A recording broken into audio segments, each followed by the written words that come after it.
யாத்திராகமம் 22 அதிகாரம். ஒருவன் ஒரு மாட்டையாவது ஒரு ஆட்டையாவது திருடி அதை கொன்றால் அல்லது அதை விற்றால் அவன் அந்த மாட்டுக்கு 5 மாடுகளையும் அந்த ஆட்டுக்கு 4 ஆடுகளையும் பதிலாக கொடுக்க கிடவன். திருடன் கண்ணமிடுகையில் கண்டுபிடிக்கப்பட்டு அடிக்கப்பட்டு செத்தால் அவன் நிமித்தம் இரத்த பலி சுமராது. சூரியன் அவன் மேல் உதித்திருந்ததானால் அவன் நிமித்தம் இரத்த பலி சுமரும். திருடன் பதில் கொடுத்து தீர்க்க வேண்டும். அவன் கையில் ஒன்றும் இல்லாதிருந்தால் தான் செய்த களவுக்காக விலைப்பட கடவன். அவன் திருடின மாடாவது கழுதையாவது ஆடாவது உயிருடனே அவன் கையில் கண்டுபிடிக்கப்பட்டால் இரட்டிப்பாய் அவன் கொடுக்க வேண்டும். ஒருவன் பிறனுடைய வயலிலாவது திராட்சை தோட்டத்திலாவது தன் மிருக ஜீவனை மேயவிட்டால் அவன் தன் சுய வயலிலும் திராட்சை தோட்டத்திலும் உள்ள பலனில் உத்தமமானதை எடுத்து பதில் செலுத்த கடவன். அக்கினி எழும்பி முள்ளுகளில் பற்றி தானிய போரையாவது விளைந்த பயிரையாவது வயலுள்ள வேறே எதையாவது எடுத்து போட்டதே ஆனால் அக்கினியை கொளுத்தினவன் அக்கினி சேதத்திற்கு உத்தரவாதம் பண்ண வேண்டும். ஒருவன் பிறனுடைய வசத்தில் திரவியத்தையாவது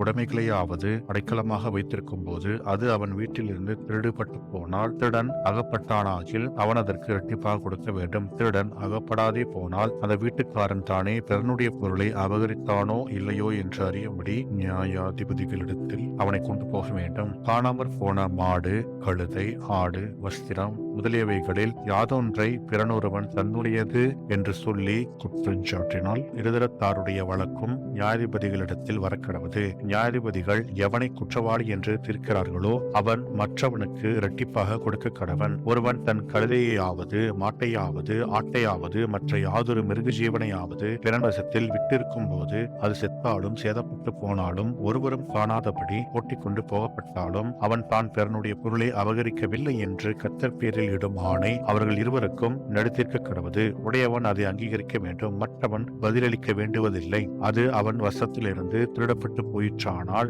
அவன் அதன் எஜமானுக்கு அதற்காக உத்தரவாதம் பண்ண கடவன். அது பீருண்டு போயிற்றானால் அதற்கு சாட்சியை ஒப்புவிக்க வேண்டும். பீருண்டதற்காக அவன் உத்தரவாதம் பண்ண வேண்டுவதில்லை. ஒருவன் பிறனிடத்தில் எதையாகிலும் இரவலாக வாங்கினதுண்டானால் அதற்கு உடையவன் கூட இராத போது அது சேதப்பட்டாலும் செத்துப்போனாலும் அவன் அதற்கு உத்தரவாதம் பண்ண வேண்டும். அதற்கு உடையவன் கூட இருந்தானாகில் அவன் உத்தரவாதம் பண்ண வேண்டுவதில்லை. அது வாடகைக்கு வாங்கப்பட்டிருந்தால் அது அவன் வாடகைக்கு வந்த சேதம். நியமிக்கப்படாத ஒரு கன்னிகையை ஒருவன் மோசம் போக்கி அவளோடே சயனித்தால் அவன் அவளுக்காக பரிசம் கொடுத்து அவளை விவாகம் பண்ண கடவன். அவள் தகப்பன் அவளை அவனுக்கு கொடுக்க மாட்டேன் என்றானாகில் கன்னிகைகளுக்காக கொடுக்கப்படும் பரிச முறைமையின்படி அவன் பணத்தை நிறுத்தி கொடுக்க வேண்டும். தூணியக்காரியை உயிரோடே வைக்க வேண்டாம். மிருகத்தோடே புணருகிறவன் எவனும் கொல்லப்பட வேண்டும். கர்த்தர் ஒருவருக்கே ஒழிய வேறே தேவர்களுக்கு பலியிடுகிறவன் சங்கரிக்கப்படுகிறவன். அந்நியனை சிறுமைப்படுத்தாமலும் ஒடுக்காமலும் இருப்பீர்களாக. நீங்களும் எகிப்து தேசத்தில் அந்நியர்களாய் இருந்தீர்களே.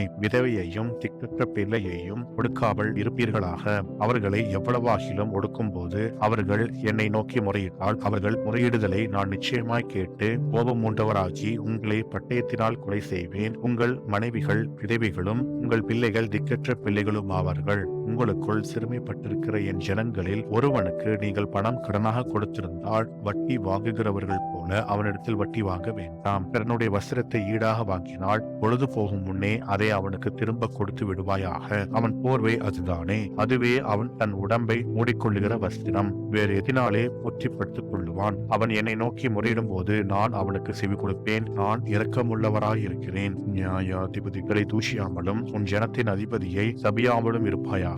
முதல் பழுக்கும் உன் பழத்தையும் வடியும் உன் ரசத்தையும் காணிக்கையாக செலுத்த தாமதிக்க வேண்டாம். உன் குமாரரில் முதற் பேரானவனை எனக்கு கொடுப்பாயாக. உன் மாடுகளிலும் உன் ஆடுகளிலும் அப்படியே செய்வாயாக. குட்டியானது 7 நாள் தன் தாயோடே இருக்கட்டும். 8ஆம் நாளிலே அதை எனக்கு செலுத்துவாயாக. நீங்கள் எனக்கு பரிசுத்த மனுஷராய் இருக்க கிடவீர்கள். வெளியிலே பீருண்ட மாம்சத்தை புசியாமல் அதை நாய்களுக்கு போட்டுவிடுங்கள் என்பதே. ஆமேன்.